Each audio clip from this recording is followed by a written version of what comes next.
بسم اللہ الرحمن الرحیم الحمد للہ رب العالمین والصلاة والسلام علی سید الانبیاء والمرسلین۔ میں ہوں آپ کا میزبان عبدالحنان زاہد، اور ہمارے ساتھ تشریف فرما ہے ہمارے معزز مہمانان گرامی فضیلت الشیخ ابو نعمان بشیر احمد حفظہ اللہ تعالی، اسی طرح محترم جناب قاری شاہد نواز حفظہ اللہ تعالی۔ میں اپنے اس پروگرام کو آگے بڑھاتے ہوئے تلاوت کلام پاک کے لیے گزارش کروں گا محترم جناب قاری شاہد نواز صاحب سے کہ وہ تلاوت کلام پاک ارشاد فرمائیں۔ قاری شاہد نواز صاحب۔ اعوذ باللہ من الشیطان الرجیم،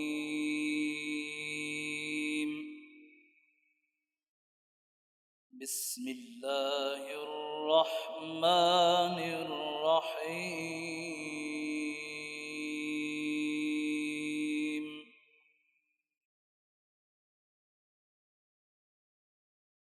ان المتقین فی جنات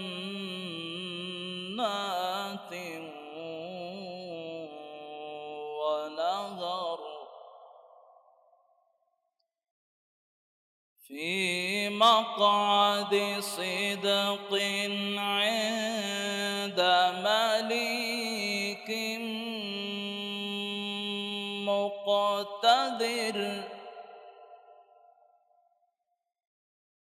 بسم اللہ الرحمن الرحیم۔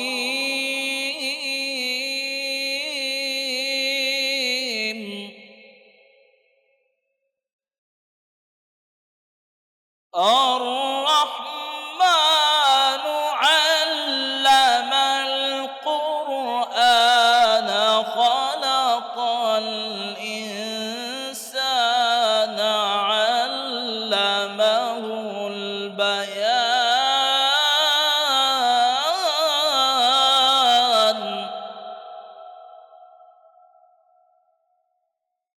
الشمس والقمر بحسبان،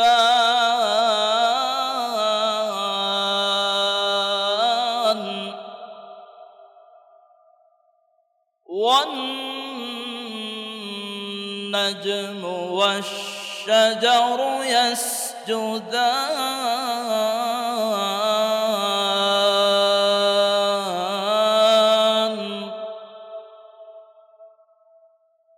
والسماء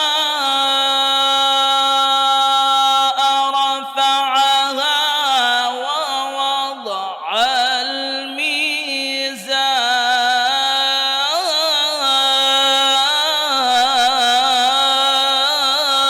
الميزان، ألا تطغوا في الميزان۔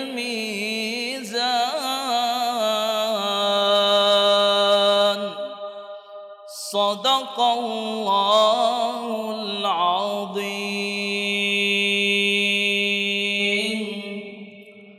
ماشاءاللہ، جزاکم اللہ خیر، فتح اللہ علیک، بارک اللہ فیک۔ بڑے ہی خوبصورت انداز کے اندر تلاوت کلام پاک سنا رہے تھے محترم جناب قاری شاہد نواز حفظہ اللہ تعالی۔ قاری صاحب ماشاءاللہ ایک بہترین قاری القرآن ہونے کے ساتھ ساتھ بہترین ثنا خوان مصطفیٰ صلی اللہ علیہ وسلم بھی ہیں، اسی لیے میں قاری صاحب سے گزارش کروں گا کہ وہ حمد باری تعالی ہمیں سنائیں۔ قاری شاہد نواز صاحب حفظہ اللہ تعالی۔ نظام سارا جو چل رہا ہے، یہ فضل تیرا، کرم ہے تیرا۔ نظام سارا جو چل رہا ہے، یہ فضل تیرا، کرم ہے تیرا۔ نہ مانگنے پر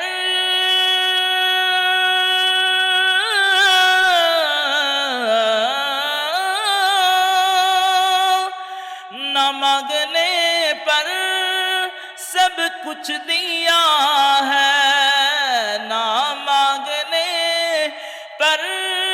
سب کچھ دیا ہے یہ فضل تیرا، کرم ہے تیرا، ہاں نظام سارا جو چل رہا ہے یہ فضل تیرا، کرم ہے تیرا،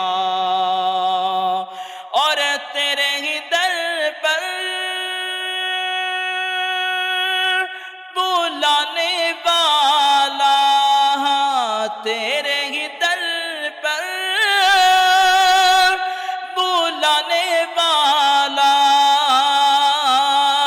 وہ جام کوثر پلانے والا، وہ جام کوثر پلانے والا، محبوب اپنا رسول اپنا، محبوب اپنا ہم کو دیا ہے یہ فضل تیرا، کرم ہے تیرا، نظام سارا جو چل رہا ہے یہ فضل تیرا، کرم ہے تیرا۔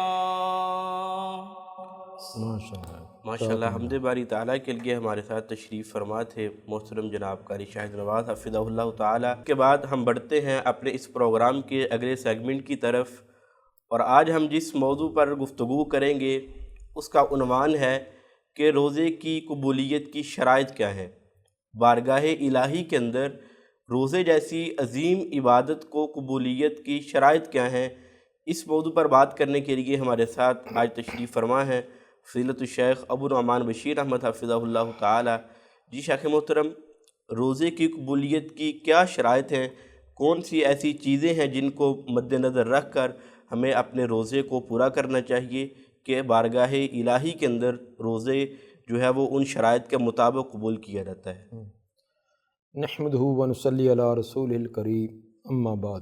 شرائط، شرط کا معنی ہوتا ہے کہ جو چیز کا جز نہیں ہوتی لیکن اس کا ادا کرنا، پایا جانا لازمی ہوتا ہے۔ جی، یعنی وہ چیز جس کے بغیر دوسرا کام مکمل نہ ہو سکے۔ جی جی، اس کی مثال ایسے سمجھیں کہ جیسے وضو ہے، وضو یہ نماز کا جز تو نہیں ہے، جی جی، کیونکہ نماز کے اجزاء ہے، قیام، رکوع، سجدہ، یہ چیزیں اجزاء جی ہیں، جی، تو وضو اس سے الگ ہے، جی لیکن وضو کے بغیر نماز نہیں ہے۔ جی، جی اس لیے کہیں گے یہ وضو یہ نماز کے لیے شرط ہے۔ جی، اب یہ شرط بالکل نہ پائی جائے تو نماز کا تو تصور ہی نہیں۔ بالکل، اگر یہ پائی جائے لیکن ادھوری پائی جائے، جی وضو ناقص ہے، اس کے اندر کمی ہے، جی، تو بعض کمی تو ایسی ہے کہ اس کے اندر کمی کے ساتھ کچھ نہ کچھ گزارا ہوگا، جی، تو بعض کمی ایسی ہوتی کہ اس کی وجہ سے پورا کا پورا کام وہ یعنی ضائع ہو اگر جاتا وضو ہے۔ کے اندر کچھ کمی بیشی ہے تو نماز کا کچھ نہ کچھ اجر مل جائے گا، ہاں جی، لیکن کچھ کمیاں ایسی ہیں جس کی وجہ سے پورا اجر ہی پورا ضائع۔ ضائع ہو جائے گا۔ جی جی، اسی طرح روزہ بھی ہے۔ جی میں 4 چیزیں کہ ان کا پایا جانا بہت ضروری ہے، لازمی ہے، جی، اگر وہ مد نظر رکھی جائیں تو یہ ہمارا بھوکا پیاسا ضائع ہو سکتا ہے۔ سب سے پہلی بات وہ ہوتا ہے عقیدے کی اصلاح۔ جی، عقیدہ درست ہونا یہ بہت لازمی ہے۔ ویسے تو ہر عبادت کے لیے، نماز، روزہ، حج، زکوٰۃ، جی، ہر ایک کے لیے عقیدے کی تو درستگی عقیدے کی درستگی بہت ضروری جی ہے۔ جی، یہ ہمارے معاشرے کا اندر بہت جھول پائی جاتی ہے، کمزوری پائی جاتی ہے، لوگ توجہ ہی نہیں کرتے سب۔ جی جی، تو عقیدہ کیا ہوتا ہے، جی کس چیز کو کیسے کیسے مانا جائے تو عقیدہ بنتا ہے۔ جی، ویسے تو یہ بہت ایک وسیع موضوع ہے، جی جی، پورے دین کا بنیاد ہی عقیدے پر ہے۔ تو میرا خیال ہے کہ تفصیل تو ہم کسی دن اور بیان کریں گے، کیونکہ یہ ایک بہت اہم ٹاپک بھی ہے اور اس کے اندر کچھ وقت کی بھی ضرورت ہے۔ جی جی، مختصر یہی کہ یہ عقیدہ رکھنا کہ اللہ تعالیٰ کی ذات اپنی ذات میں، جی، صفات میں، جی، اختیارات میں، معاملات میں وہ اکیلا ہے، جی جی، کوئی بھی اس کا شریک نہیں، بالکل، نہ ذات میں، نہ صفات میں، نہ معاملات میں، کسی کو بھی، نہ کوئی فرشتہ، جی نہ کوئی جن، نہ کوئی انسان، جی، انسانوں میں سے نہ کوئی نبی، نہ کوئی ولی، نہ کوئی شہید، جی نہ کوئی زندہ، نہ کوئی فوت شدہ۔ تو اللہ تعالیٰ وحدہ لا شریک ہے۔ جی توحید الوہیت، توحید ربوبیت اور توحید اسماء و صفات، جی تینوں کے اندر وہ اس کی کسی صفت اختیار میں کوئی شریک نہیں۔ جی جی یہ خالص اور پیور عقیدہ ہونا لازم ہے۔ دوسری بات جس کو مد نظر رکھنا بہت اہم ہے، جو کہ شرط کی حیثیت سے ہے، جی جی وہ ہے اخلاص۔ اخلاص قرآن نے فرمایا کہ وما امروا الا لیعبدوا اللہ مخلصین لہ الدین۔ جی لوگوں کو تو حکم یہ دیا گیا ہے جی کہ بندگی عبادت کرنی ہے تو اس کی خالص کرو، جی دو نمبری کی تو اس کو ضرورت نہیں ہے۔ جی وہ خالص مانگتا ہے کہ میرے لیے خالص ہو کر چاہے عبادت تھوڑا ہی کرو، ہو لیکن تھوڑا ہو لیکن خالص اس کے خالص لیے ہو۔ جی جی اسی طرح صحیح بخاری کی پہلی روایت امام بخاری یہی لائے، جی انما الاعمال بالنیات۔ بالنیات۔ ویسے تو 7 مرتبہ لائے ہیں نا یہ روایت، جی جی لیکن پہلی روایت ابتدائی کہ ہر عمل جی اس کی قبولیت کا دار و مدار ہی نیت ہے۔ نیت پر ہے، بالکل تو نیت خالص ہو تو تب تو عمل، چھوٹا عمل بھی اس کا ضرور اللہ کے دربار میں اس کی شنوائی قبولیت ہے۔ جی جی صحیح بخاری کا واقعہ مشہور ہے جی کہ ایک آدمی راستے کے اندر ایک کانٹے والی شاخ جھکی ہوئی تھی، جی جی اس نے کلہاڑی کا ٹکا لگایا، اس کو پھینک دیا، جی صرف اس لیے کہ اللہ کے بندے یہاں سے گزرتے ہیں ان کو تکلیف نہ ہو۔ جی کوئی ریاکاری، کوئی دکھلاوا، کوئی شہرت نہیں، اللہ کی رضا کے لیے۔ جی تو اس کی ایک شاخ کاٹ دینے کی وجہ سے اللہ نے جنت میں بھیج دیا۔ حالانکہ ہو سکتا ہے اس کے ذہن میں بھی نہ ہو کہ میرے اس ایک چھوٹے سے عمل کی وجہ سے اللہ جنت عطا کتنا کرے، دیکھ اللہ نے لیکن کتنی اللہ قدر تعالیٰ کی نے ہے، اس کی وہ ایک یہ نیکی جب قبول کی۔ اس کے لیے کیا۔ جی جی اس طرح بخاری شریف کا وہ بھی مشہور واقعہ ہے جی کہ بنی اسرائیل کے ایک فحشہ عورت، جی غلط کام کرنے والی، جی جی اس نے ایک کتے کے بچے کو، جی جو حرام پلید جانور ہے، جی جی اس کے بچے کے منہ کے اندر چند قطرے پانی کے پا دیے ترس کرتے ہوئے، جی جی یہ اللہ کی مخلوق ہے، جی جی تو یہ اللہ کے لیے رحم کیا، اللہ نے اس کو جنت میں بھیج دیا۔ بالکل تو یہ ہے کہ اللہ کی رضا کے لیے، جی اگر اس کی رضا نہیں ہے تو صحیح مسلم کی روایت تو ہم نے بارہا سنی ہے جی کہ سب سے پہلے جہنم میں گھسیٹ کر جن کو پھینکا جائے گا جی وہ چور، زانی یہ نہیں ہوں گے، جی شرابی کبابی نہیں ہوں گے، جی جی وہ ہوگا شہید، جی قاری قرآن جی اور بڑا سخی۔ جی عمل تو بڑے ہیں جی لیکن جب اللہ کی رضا مقصود نہیں، شہرت، دکھلاوا، جی نمود و نمائش، جی تو نتیجہ یہ کہ باقی جہنمی چلا کر جی اور ایسے ریا کر ان کو گھسیٹ کر، جی جو عمل تو کرتے ہیں لیکن ریاکاری ہے۔ تو اس لیے ریا کر، اس لیے یہ بہت اہم ہے، یہ ہمارے اندر اس کا نا پایا جانا بڑا دشوار ہے۔ بالکل اس پر محنت اتنی نہیں ہے، جی نہ وضو کرنا پڑے، نہ روپیہ پیسہ خرچہ کرنا پڑے، نہ کوئی قیام، نہ کوئی اور، جی لیکن اس کے باوجود ہے بڑا مشکل ہے۔ بالکل میری بلے ہو، میرا ایسے ہو جائے۔ جی جی اب آپ دیکھیں کتنے سحری کرانے والے، کتنے افطاری کرانے والے، جی جی موبائل کھولیں، یہ جی سحری کے لیے ان کو پیکج دیے جا رہے ہیں، افطاریاں کروائی جا رہی ہیں، انتظام کیے جا رہے ہیں، لوگ بیٹھے، کیا کس لیے ہے؟ جی جی لوگوں کو دکھلانے کے لیے۔ میں جو بڑی حیرانگی ہوتی ہے، سحریوں کا پورا اور افطاریوں کا، کسی کو کوئی بیچارے کو کوئی 2 کلو چاول دے دیے، وہ بھی دکھلایا جا رہا ہے۔ جی جی تو اس لیے یہ طریقہ درست نہیں ہے۔ جی جی تو اس لیے تو آپ نے فرمایا نا کہ کم من صائمن جی لیس من صیام الا الظمأ، جی کتنے روزے دار ان کو بھوک پیاس کے علاوہ کچھ بھی نہیں۔ جی وہ کون ہے؟ یہی یا تو عقیدہ صحیح نہیں تھا جی یا اللہ کے لیے رضا نہیں ہے۔ جی جی تو اس لیے اس کو خالص کرنا، خالص کا کیا معنی؟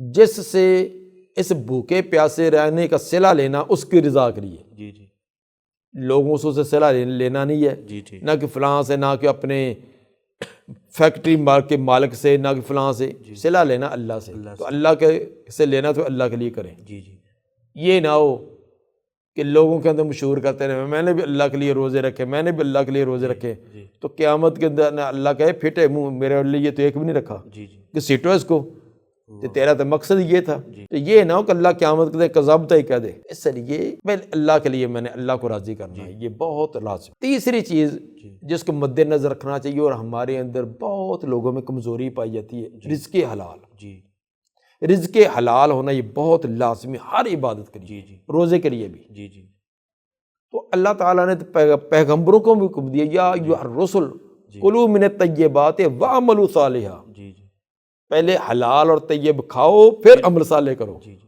اور میرے خیال میں عمل صالح کا جو اجر و ثواب ہے یا اس کا اثر ہے وہ رزق حلال کھانے سے ہی ہوگا. کھانے سے ہی ہوتا ہے. توفیق اسی لیے ملے گی. ہاں جی. دیکھو نا اب انبیاء اصل کے اندر یہ تو نہیں کہ انبیاء نعوذ باللہ ان سے کوئی ایسا طرح جی سب کہا انبیاء کو ہے, سبق امتوں کو ہے جی جی کہ انبیاء کی جماعت کو کہا کہ کلوا من الطیبات, طیب حلال پاک کھاؤ, اس کے بعد وعملوا صالح عمل بعد میں. جی جی اس لیے طیب اور حلال رزق بہت ہو. ہماری سحری کیا وہ حلال طیب کی ہے, افطاری حلال طیب کی ہے, اگر نہیں ہے تو بھوک پیاس وہ شام کو سموسے پکوڑے رہ جائیں گے, ان کے ایک زبان کا چٹخارا رہ جائے گا, اللہ کے دربار میں کچھ نہیں ہے.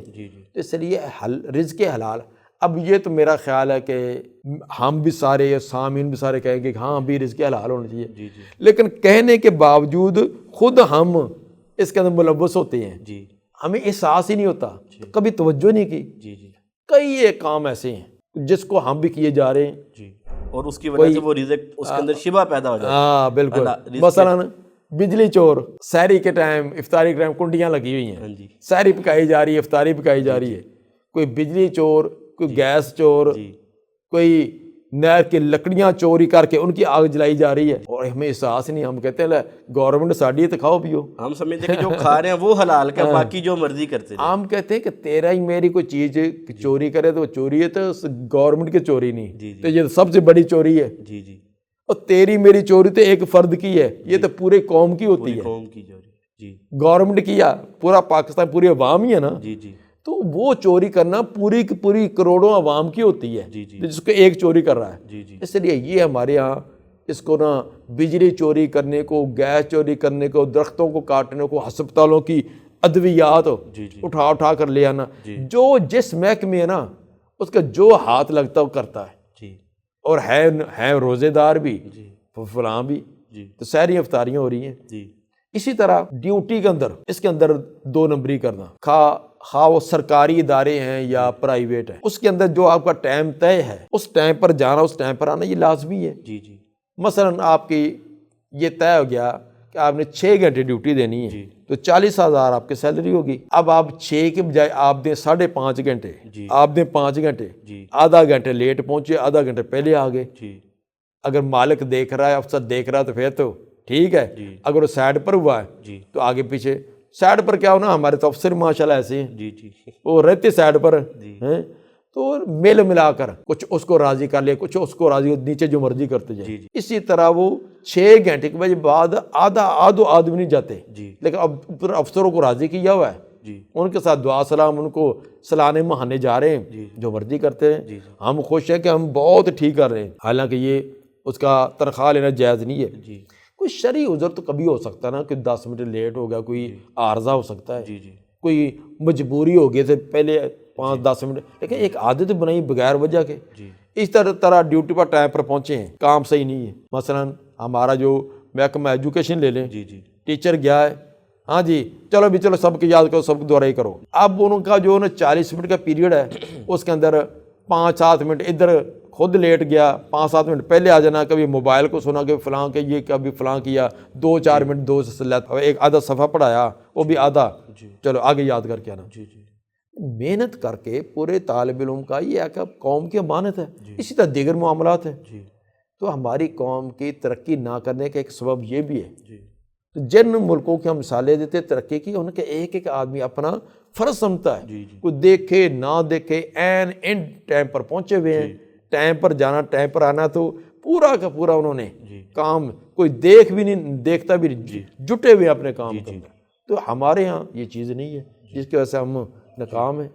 رزق حلال کے حوالے سے وہ امام بخاری رحمہ اللہ کے والد صاحب جو انہوں نے کہا تھا کہ میں نے اپنے بچے کو جو ہے وہ حرام تو دور کی بات, ایک پیسہ بھی ایسا ایک شبے کا ایک درم بھی نہیں ہے. تو یہ ہے کہ یہ امام بخاری رحمہ اللہ کے باپ, انہوں نے کہا تھا کہ مجھے یقین, میں پورے یقین سے کہتا ہوں کہ میرے اس کمائی کے اندر بہت مال چھوڑ کر گئے تھے امام بخاری کے والد محترم. انہوں نے کہا کہ اس کے اندر حرام تو دور کی بات ہے, 1 درم, آج کے دور میں 1 روپیہ کا لیں, 1 روپیہ اور 1 درم کے اندر شبہ بھی نہیں ہے حرام ہونا. تو تو جیسے ایسے حلال اور پاک رزق ہو تو آگے پھر امام بخاری جیسے پیدا ہوں گے. جی جی تو جب ہمارے بچوں کا گڑتی جو ہے گڑتی وہ بھی حرام کی، مرتے وقت یہ منہ کا کوئی چمچ پانی کا دینا وہ بھی شکوک و شبہات کا، تو وہاں کیا ہے. اس لیے یہ بھی ہمارے اندر بہت کمزوری ہے. اس لیے ہمیں سحری افطاری کرنے سے پہلے بار بار یہ سوچنا چاہیے کہ یہ کہاں سے آئی ہے، کیا اس کا طریقہ کار ہے، اس کا اسباب وسائل کیا ہے. کوئی بعض بہنوں کی وراثت دبائے بیٹھے ہیں، سال سال سے حصہ نہیں دے رہے، جی جی اور بڑے صف اول کے نمازی بھی ہیں، روزے بھی 30 چھوڑ کر 35 رکھنے کے لیے تیار ہیں، اور بعد والے 5-6 بھی ہیں اور بھی، لیکن بہنوں کی وراثت دبائی ہوئی ہے، بھائیوں کا حصہ دبایا ہوا. ہم سمجھتے کہ یہ کوئی کچھ بھی نہیں. اور کئی ذمہ دار گھڑی کو آگے پیچھے کر کے 2 منٹ پانی جب وہ اس کا نجائز کر لیا، گھڑی کو آگے کر لیا، پیچھے کر لیا، فلاں کر کے ٹکی لگا لی، یہ کر لی. ہم سمجھتے یہ کون سی چیز ہے؟ اپنی جگہ چھوڑ کر نا اپنی بھینس گائے کو بکری کو دوسرے سے چھاڑتا، اس کا دودھ آئے گا تو حرام ہی ہوگا، کیا ہوگا. تو ہم ان چیزوں کو کوئی اہمیت نہیں دیتے. تو سب سے بڑی یہ ہوتی ہے کہ غلط چیز کو غلط سمجھیں تو کبھی نہ کبھی اس کا ضمیر اس کو آمادہ کرے گا. جب ہم غلط سمجھتے نہیں ہیں، ہم اس کو اپنی چلاکی، اپنی سیاست، اپنی عقل مندی، سمجھداری سمجھتے ہیں، تو وہ ہمیں ہدایت ملے گی کہاں سے. اس لیے اس کا خیال کرنا بہت. تو چوتھی چیز ہے وہ اسوہ رسول. نبی صلی اللہ علیہ وآلہ وسلم نے پورے روزے کے احکام و مسائل زبانی بھی عملاً بھی ہمیں بتلائے. صحابہ کرام نے تمام روزے اس کے مطابق سحری سے لے کر افطاری تک پورا کا پورا ٹائم ٹیبل 24 گھنٹے اس کے مطابق کرنا چاہیے. تو لقد کان لکم فی رسول اللہ اسوۃ حسنہ، پیغمبر کی زندگی ہمارے لیے بہتر اسوہ ہے. اس اسوہ کے مطابق کریں گے تو یقیناً اس پھر بھی اپنی طرح کوشش تو پوری ہو نا، پھر بھی کہ تھوڑی بہت کمی بیشی رہے گی تو پھر وہ ضرور غفور رحیم ہے. جب توجہ ہی نہیں، کوشش نہیں ہے، تو پھر ایسے ہی کہتے رہے کہ اللہ جو اللہ مہربانی کر دے گا، مہربانی کر دے گا. یہ تو پھر ہر ایک ہی کہتا ہے. یہ تو جو اس کی ذات میں شریک کرتے ہیں، یہ تو یہودی بھی کہتے ہیں، عیسائی بھی کہتے ہیں، یہ تو ہندو بھی کہیں گے، وہ جو بھی اللہ کی ذات کو جو بھی نام دیں وہ بھی کہیں گے. اس لیے اس کے رحم حاصل کرنے کے بھی کچھ اصول ہیں، طریقے ہیں، ان کو حاصل کرنا چاہیے. تو اللہ تعالیٰ ہمیں توفیق عطا فرمائے کہ ان چاروں شرطوں کو مد نظر رکھ کر ہم روزہ رکھیں. جزاک اللہ خیرہ. شیخ محترم نے بڑی ہی خوبصورت رہنمائی فرمائی ہے روزے کی قبولیت کی شرائط کے بارے میں، کہ سب سے پہلی چیز کہ کسی بھی کام کو کرنے کے لیے عقیدے کا درست ہونا ضروری ہے، اور دوسری چیز کہ جو بھی عمل کیا جائے اس کو اخلاص کے ساتھ کیا جائے، اور تیسری چیز رزق حلال کا ہونا، یعنی انسان اعمال نیک کرتا جائے پہاڑوں کے برابر نیکیاں کر لے، لیکن رزق حرام کا ہے تو وہ نیکیاں کسی کام کی نہیں ہیں. اور چوتھی چیز کہ ہر عمل کے اندر اسوہ رسول، سنت رسول کا ہونا ضروری ہے، کہ وہ اللہ کے نبی علیہ السلام کی سنت کے مطابق ہونا، اس کام کا ہونا ضروری ہے. جزاکم اللہ خیرہ. سبحانک اللہم و بحمدک، اشہد ان لا الہ الا انت، استغفرک و اتوب الیک. السلام علیکم ورحمۃ اللہ وبرکاتہ.